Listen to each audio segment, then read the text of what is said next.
A lo largo de estos años dedicado a la investigación sobre la historia del Real Sitio de San Ildefonso, Eduardo Juárez ha escuchado leyendas y rumores, muchas leyendas y muchos rumores sobre un lugar por el que ha pasado tantísima gente tan importante y en el que han pasado además tantas cosas. Pero a lo largo de los siguientes minutos nos vamos a dedicar a algo que ha ocurrido, una investigación que durante muchos años era un rumor y ahora se ha convertido en un hecho constatado, que es muy, muy curioso y además diferente. Veremos así también cómo ha sido, cómo los reyes se han enterrado. Bueno, él nos dice que no es lo mismo a veces enterrar. A lo largo del programa vamos también a desvelar este misterio. Lo primero, bienvenido. Muy buenas, Isabel. Hablamos de esta cripta olvidada de Felipe V. Felipe V hay que recordar que fue el rey fundador y un amante del Real Sitio de San Ildefonso. Hombre, bueno, fue el que lo creó. De hecho, el Real Sitio de San Ildefonso es la cuna de los Borbones, ¿no? El primer Borbón, al poco de llegar aquí, buscó un lugar donde constituir su residencia para poder retirarse en cuanto pudiera, y es lo que hizo. Localizó lo que era aquel huerto, aquella granja que tenían los Jerónimos en la falda del Guadarrama, y allí edificó su casa de retiro, que posteriormente, al morir su hijo, se convirtió en su residencia. Pero efectivamente, sí, era el lugar favorito de Felipe V. No he dicho al comenzar el programa que Eduardo Juárez es cronista oficial del Real Sitio de San Ildefonso, quizá porque nos ha acompañado en otros programas, pero lo cierto es que el Real Sitio tiene muchos secretos. Este es uno de ellos solamente. Hay un artículo que se ha escrito hace bastante poco por Eduardo, en el que nos cuenta un poco cómo han sido los avatares de este hecho, pues por lo menos sorprendente. Decir que existía un cenotafio construido es profeso por Fernando VI, recordar también que Fernando VI era el hijo de Felipe V, uno de los hijos, para que precisamente estuvieran los restos mortales de su padre, Felipe V, y de Isabel de Farnesio, su madre. Bueno, su madrastra. No, su madrastra. Pues sí, efectivamente. Fernando VI, yo creo que en un proceso inexplicable, decide construir como tú has dicho, un cenotafio, un lugar para que sirva de osario para los restos mortales de Felipe V y posteriormente de Isabel de Farnesio, en lo que se llama la Capilla de las Reliquias en la Real Colegiata del Real Sitio de San Ildefonso. Es sorprendente porque allí no está el rey Felipe V enterrado, no, ahí no está el rey Felipe V reposando, ¿no? Si empezamos esta historia sorprendente, quizá lo que primero me sorprenda es que ninguno de los dos reposen pues en el Escorial, donde están tantos reyes españoles. Es verdad que a este primer Borbón no le gustaba mucho cómo se enterraban los Habsburgo, pero la realidad es que él decidió, de alguna manera, estar en el Real Sitio, aunque no está donde debiera estar. Efectivamente, bueno, el principio básico de que Felipe V no esté allí, o la causa básica, es que el Escorial, el panteón real del Escorial, es el panteón real de sus enemigos. Es decir, Felipe V, desde que es proclamado rey de España en 1700 hasta que lo es efectivamente en 1714, después de los tratados de Rastatt y de Utrecht, pues Felipe V indudablemente está en guerra con la familia Habsburgo. Por tanto, al morir, reposar rodeado de Habsburgos, yo creo que es evidente, ¿no?, que habría un profundo rechazo hacia esto. Si a eso le sumamos el carácter inestable de la personalidad y de la mente del propio Felipe V, pues es lógico, ¿no?, que lo viese como el infierno, ¿no?, aquella tumba de piedra y montaña que es el Escorial. Por lo tanto, decide que va a reposar para siempre y además supongo que decidirá que también con su esposa en el Real Sitio. Y se decide que en la Colegiata. Pero verdaderamente siempre hay rumores de que no está en el sitio que debe estar, curiosamente a lo largo de los años y a lo largo hasta de los siglos. Pues la verdad es que es una cosa muy curiosa. Es una circunstancia muy especial porque Felipe V, antes de morir, en su testamento, añade un codicilo, añade una adenda en la cual explica cómo debe ser enterrado, dónde debe ser enterrado y en qué circunstancias debe ser enterrado. Entonces, ese codicilo es público, ¿no? Está conservado en el Archivo General de Palacio. Entonces, en el momento en que él muere, sigue ese procedimiento. ¿Qué ocurre? que la gente no lee, que la gente pide el conocimiento de estas circunstancias. Y 200 años después, nadie sabe que Felipe V está donde realmente está. Y además, Fernando VI ha construido aquel monumento funerario a su padre para que repose allí. Y de hecho, en la placa pone: aquí yace Felipe V, rey de España. Por tanto, una cosa muy sorprendente.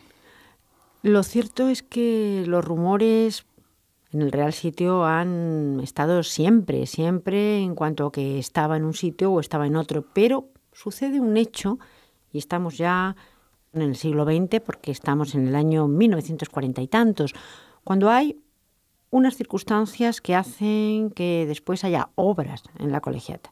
Bueno, en 1945 un rayo cae en la linterna de la colegiata, de la cúpula de la colegiata, y provoca un incendio. Mucha gente piensa que la colegiata quedó destruida en el famoso incendio del Palacio de enero de 1918, cosa que no es cierta. Ahí se perdió la Casa de Damas, ¿no?, donde estaba la vivienda de los reyes. Este rayo provoca un incendio en la Real Colegiata y obliga a una restauración. También pensemos qué época es: 1945, final de la Segunda Guerra Mundial, la durísima posguerra. No hay todavía recursos económicos para acometer esa restauración. Hasta el año 1954 no empiezan estas obras de consolidación y reconformación de la Real Colegiata. Y es en ese momento cuando, al restaurar, al reparar el altar mayor, aparece la sorpresa, ¿no?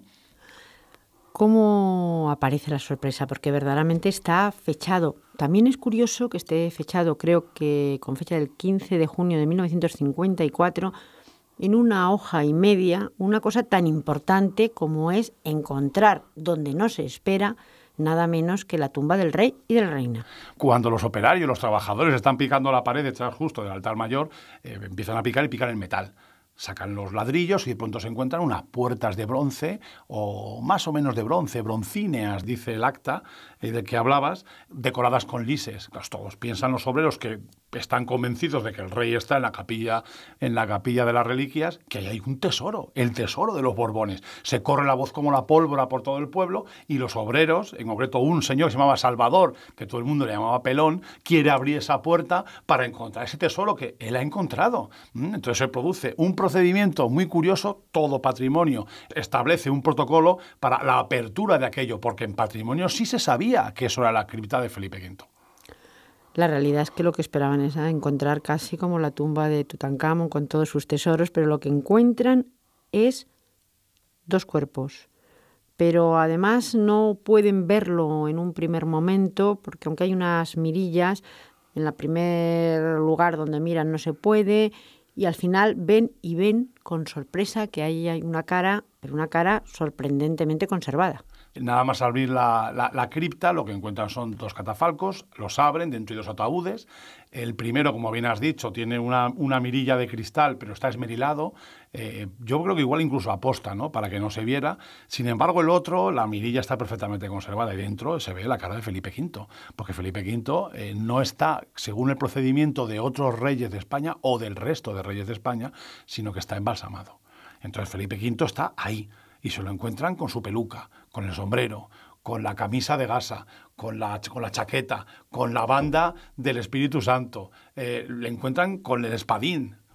Lo encuentran con casi todo. Hay que decir, y quizá debamos un poco contar cómo se enterró Felipe V, porque bueno, iba efectivamente con peluca, iba con su espadín, pero también iba, según parece, con una banda muy importante, que es el toisón de oro, que no aparece cuando se descubren sus restos. Indudablemente, es una de las cosas más sorprendentes que descubrí cuando leí el acta que tú has citado, que se levantó para constatar y certificar todo el proceso de la apertura de la cripta de Felipe V. En efecto, el documento de 1746 que explica el enterramiento de Felipe, la sepultura, el enterramiento de Felipe V, relata al dedillo, por decirlo así, cómo se hace el procedimiento. Y entre las cosas que lleva Felipe V se resalta que lleva la banda del Espíritu Santo y lleva también el toisón de oro.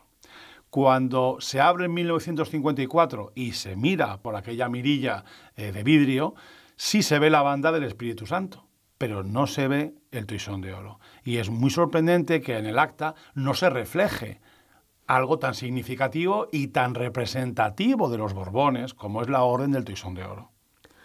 Pudo a alguno de sus hijos, en este caso quizá Carlos III, este sí, hijo de Isabel de Farnesio y de Felipe V, pudo retirar este toisón de oro, pues pensando que para qué se iba a enterrar con él? Bueno, pues esa es mi hipótesis. Es mi hipótesis que yo la plasmo en el artículo, que algún día intentaré investigarla, intentaré hacerlo, porque ya que he empezado, uno cuando empieza a tirar un hilo, tiene que terminarlo. Carlos III entierra a su madre, evidentemente en la misma cripta, junto a su padre, en 1767. Es la última vez que se abre esa cripta. Se abre para introducir el féretro de Isabel de Farnesio. Y no se vuelve a abrir hasta 1954. El denominador común en este misterio, el toisón de oro, que parece el título de un cuento de Tintín, bueno, pues en este misterio es evidente que Carlos III tiene la oportunidad y la necesidad de coger esa banda del toisón de oro. ¿Por qué? Porque en 1771 Carlos III instaura la Orden del Toisón de Oro de Carlos III.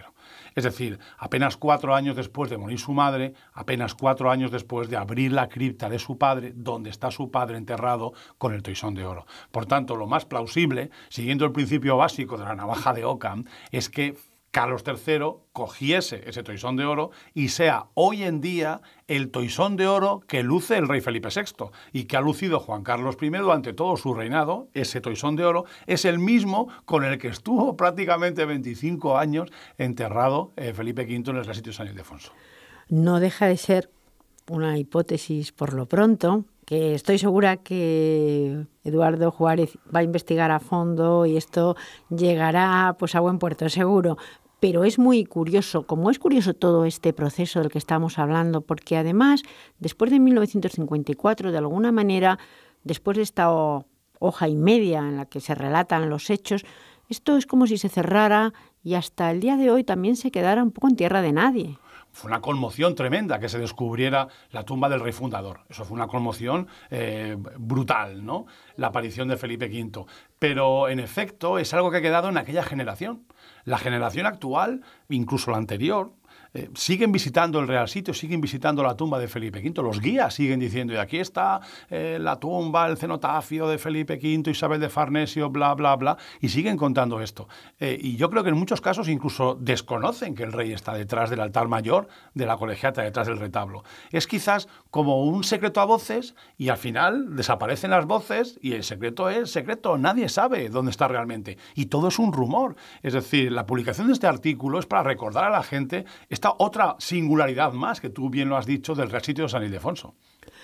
No deja, como digo, de sorprenderme muchísimo. Es decir, hasta los propios guías hoy en día, cuando se va al Real Sitio, no saben muy bien dónde está y normalmente aluden a un sitio donde realmente no está. Y no solamente eso, sino que esta tumba que probablemente quizá pudiera ser o visitada o de alguna manera el decir, aquí están y además con un cuerpo curiosamente incorrupto, que es algo curioso. Supongo que seguirá en el mismo estado hoy que desde 1954. No me queda la menor duda de que sigue Felipe V en las mismas circunstancias. Nos ha vuelto a abrir aquella cripta abovedada con azul cielo y estrellas, con aquellas columnastras. Eso sigue igual. Nadie lo ha abierto porque además hay que sacar el retablo. Ni incluso en la restauración que se hizo hace apenas 10 años de la Real Colegiata para recuperar principalmente los frescos de Valleu, sigue igual. Es decir, allí siguen esperando. Quizás la apertura, desde un punto de vista económico y turístico, sería magnífico. La gente iría, sin duda, irían por miles a ver al primer Borbón momificado. Otra cosa es que la familia Borbón se preste, el rey actual, a que su antepasado se convierta en una exposición, ¿no? Yo creo que no tenemos esa cultura de ver a los reyes de España momificados, cuando la tradición siempre ha sido dejarlos que se pudran en el pudridero del Escorial y meter sus huesos en las tumbas, ¿no? Que es el procedimiento, por ejemplo, que el rey Juan Carlos I recetó a su padre. Su padre y su madre están en el pudridero del Escorial esperando a recibir tumba en el Escorial. Pues era curioso Felipe V, casi ya para acabar, porque verdaderamente él dijo cómo quería que se le enterrara, cómo quería ir vestido, cómo quería ir aderezado y de qué manera, además. Muy distinto, como hemos dicho, a sus enemigos, pero también muy distinto a sus sucesores, porque verdaderamente casi fue único él, que quizá tuviera un miedo terrible a la muerte y quizá tuviera también un miedo terrible a esto del pudridero y de los huesos, que verdaderamente suena terrible, Horrible. pero es una tradición que luego sí se ha seguido. Él la rompió, pero luego se ha vuelto a seguir. Bueno, yo creo que la explicación más sencilla a esto que estás diciendo es su carácter anacional en este país. Es decir, Felipe V es un rey francés. Es un rey francés con tradiciones francesas. Él viene, no olvidemos, él es nieto de Luis XIV, él viene de Francia, y la teatralidad de la corte francesa se adivina en este procedimiento de dar destino definitivo a los restos mortales de Felipe V. Sus sucesores, quitando a Fernando VI, que en las mismas circunstancias es enterrado en las Descalzas Reales en Madrid, los demás ya se les puede considerar muy españoles. Carlos III es italiano, es un rey italiano, es un rey español, y los demás Borbones ya son españoles. Bueno, pero en el caso además de Fernando VI, por lo menos la tradición lo que dice es que lo que quería es ser enterrado con su mujer, con la que no había tenido hijos y que no podía, por lo tanto, reposar en el Escorial, y eligió un sitio para estar junto a Bárbara de Braganza. Claro, claro, por supuesto. Otro aditivo más a esa actitud, digamos, alejada de la dinastía Habsburgo. Luego ya al final se convirtió todo en una tradición meramente española, ¿no? Pero nuestros dos primeros reyes es evidente, ¿no?, que ellos no quieren formar parte de este procedimiento típico de la dinastía Habsburgo. Por otro lado, el proceso de traslado del rey. El rey murió en Madrid, en el Buen Retiro, en un palacio que ya no existe, y bueno, se le llevó hasta el Real Sitio, además, pues con un proceso de llevar el cuerpo en peregrinación casi. Pues casi como la antorcha olímpica, si me permite la expresión. Lo fueron llevando de unos a otros, fueron pasándose las postas del rey hasta que reposaron en Balsaín y luego ya acometen la entrada final en el Palacio de la Granja, en la Real Colegiata, que además la Real Colegiata, el rey establecía, bueno, el protocolo establecía que se recepciona el cuerpo del rey no dentro de la iglesia, sino en un porche de la iglesia. Pero es que esa iglesia no tiene un porche, por tanto tienen que fabricarse uno, de madera que no existe. Ninguna imagen, ninguna reproducción. Sabemos que se hizo porque se constata en la documentación que se reproduce, pero no hay ninguna reproducción, valga la redundancia, de este porche. Y allí se recepciona. El protocolo es evidente. ¿Quién tiene que estar, como bien has dicho? ¿Cuándo tiene que estar? ¿En qué circunstancias? Es decir, no es fruto de la casualidad. No, Felipe V no está detrás del altar mayor, detrás del retablo, en esa cripta, por una cuestión rocambolesca. Es una cosa absolutamente planificada. Luego también está esa mística de la realeza, ¿no?, de la tumba del rey, de dónde está enterrado el rey, dónde está enterrado Alejandro Magno, dónde está enterrado Darío, Ciro el Grande. No lo sabemos, la mística de la tumba del rey perdida, no la divinidad del rey. Pero ahora sí lo sabemos. La cripta olvidada de Felipe V sabemos dónde está, aunque por alguna razón que nosotros desconocemos, se olvidó durante mucho tiempo. Muchísimas gracias, profesor Juárez. Un placer.